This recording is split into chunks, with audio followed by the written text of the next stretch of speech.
Então, cenários avançados. Eu vou mostrar uma técnica de implementação de concorrência otimista em aplicações desconectadas, um processo concorrente baseado em filas, a gente vai usar o readPath para isso.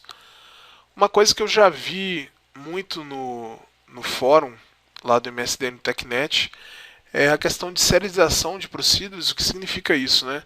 Como impedir que duas pessoas ou mais usem a mesma procedure na mesma hora, né? É como transformar a procedure em monousuário. Eu também vou demonstrar isso aí e vou demonstrar uma situação comum em que a gente usa o no-lock quando a gente não deveria utilizá-lo.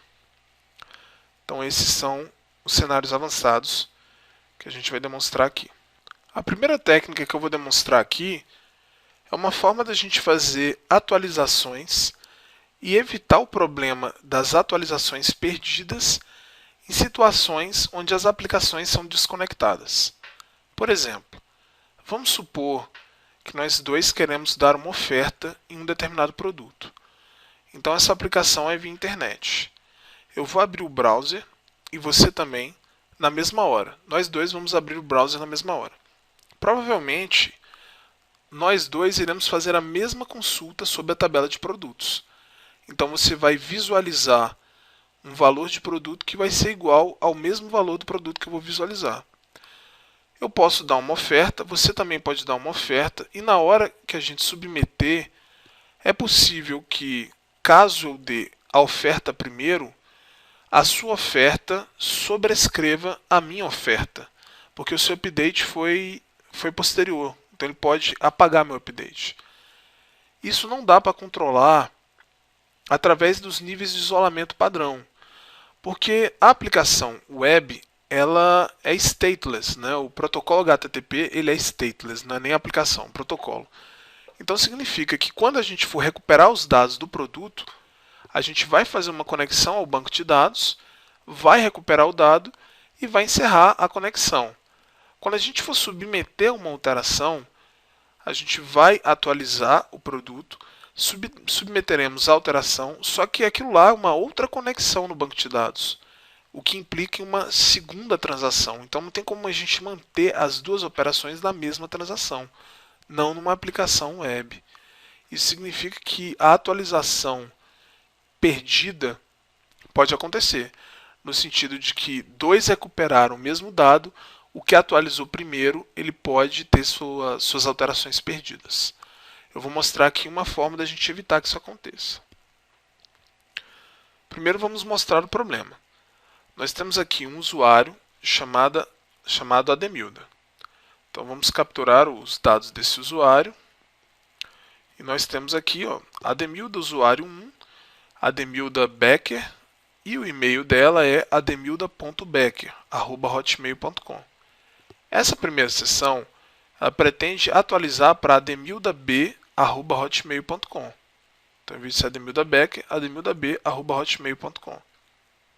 Então, primeiro ele vai mostrar os dados, vai aguardar 10 segundos, vamos pensar que a conexão à internet está lenta, vai fazer um update para o usuário 1, que é @id usuário 1, e vai atualizar o e-mail dele para o ademildab@hotmail.com. Vai esperar 10 segundos e depois vai mostrar o e-mail. A segunda sessão quer atualizar para ad_becker@gmail. Usuário 1 também. Então vai recuperar os dados, né? Vai pegar o e-mail atual dela, que é ademilda.becker@hotmail. Vai esperar 10 segundos, vai fazer a atualização e vai mostrar o resultado. Vamos ver o que vai acontecer. Então a primeira sessão está indo, a segunda sessão está indo.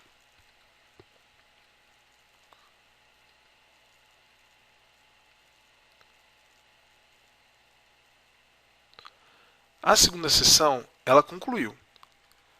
Então ela viu primeiro o registro atual e depois fez o update para Ademilda_Becker. A primeira sessão que queria atualizar para ademildab@hotmail, ela viu a versão do registro antes da atualização e quando ela foi ver a segunda versão do registro após a atualização, ela viu ad_backer Gmail. Então significa que esse ademildab@hotmail.com é uma atualização que foi perdida. Vamos tentar entender por que isso aconteceu. No momento zero, as duas sessões leram ademilda.backer@hotmail, que é esse e-mail aqui. É o select na segunda sessão. A primeira sessão esperou 10 segundos e atualizou. Quando ela foi fazer o update, não tinha nenhum bloqueio. Ela simplesmente foi lá, atualizou e atualizou para ademildab@hotmail.com. Depois que ela terminou de atualizar, ela liberou o registro. A segunda sessão esperou 10 segundos e também atualizou. Só que quando ela foi atualizar, o e-mail não era mais ademilda.backer, já era ademildab@hotmail.com. E aí esse update sobrescreveu o ademildab@hotmail.com por adbacker@gmail.com. A primeira sessão esperou 10 segundos e quando foi ler, também leu adbacker@gmail.com. Então, nesse caso, essa primeira atualização ela foi sobrescrita, ela foi perdida. Isso é uma situação que é complicada da gente resolver em aplicações web ou desconectadas de uma forma geral. Vamos ver uma implementação para a gente solucionar esse tipo de problema. Então aqui, por exemplo, nós temos uma tabela de usuários e eu vou adicionar a coluna marcação. Essa coluna marcação ela é do tipo de dados row_version. O tipo de dados row_version ele é um tipo de dados proprietário do SQL Server. O que significa o tipo de dados row_version?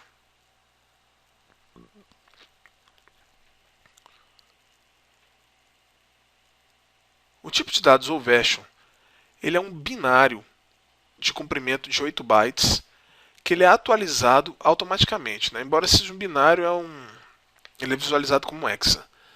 Então o que acontece? Quando o registro ele é inserido, esse row_version gera uma marcação.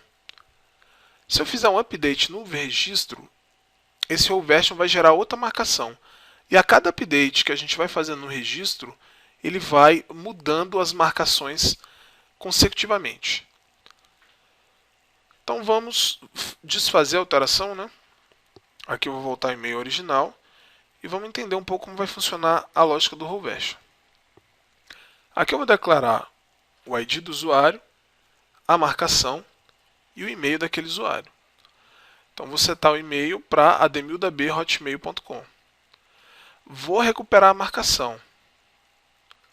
Vamos ver qual foi a marcação que ele gerou. Se a gente olhar aqui a marcação da Ademilda, a marcação atual, a marcação que ela tem agora é final 1B62. Essa é a marcação que ela possui agora. Então vou recuperar essa marcação. Quando eu recuperar essa marcação, ele vai recuperar a 1B62. Vou esperar 10 segundos. E aí eu vou fazer o seguinte, atualize o usuário, sete o e-mail, que vai ser esse e-mail aqui, onde o ID usuário é igual ao ID usuário, que vai ser o usuário 1, e a marcação seja igual à marcação que eu recuperei. No caso, a marcação que eu recuperei foi a 1B62. Vou esperar 10 segundos e vou mostrar o e-mail. Vamos ver como é que vai ficar na outra sessão. A outra sessão vai querer atualizar para adbacker@gmail.com.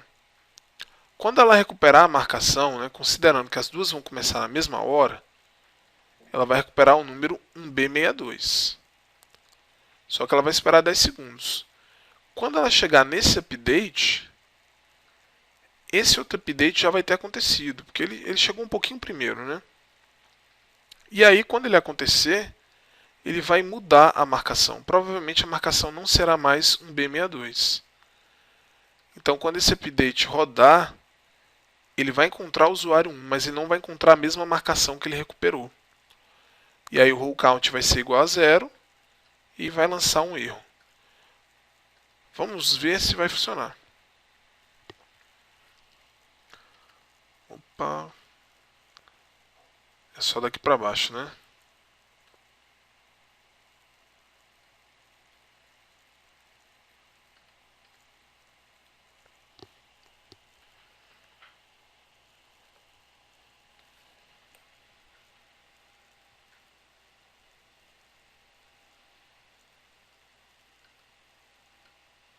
Então vamos ver a seção 29.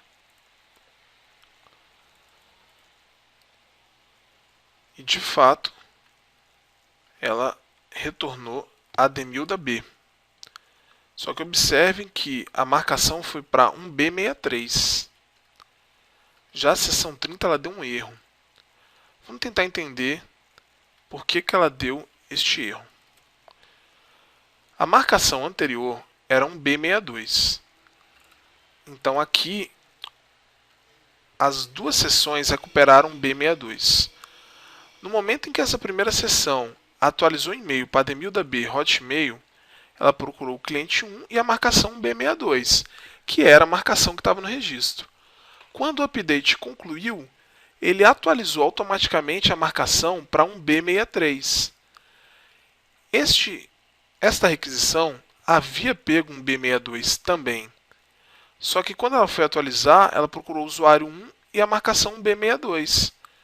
Como a outra seção do ademildab@hotmail havia atualizado a marcação para um B63, essa condição where ela não trouxe nenhuma linha.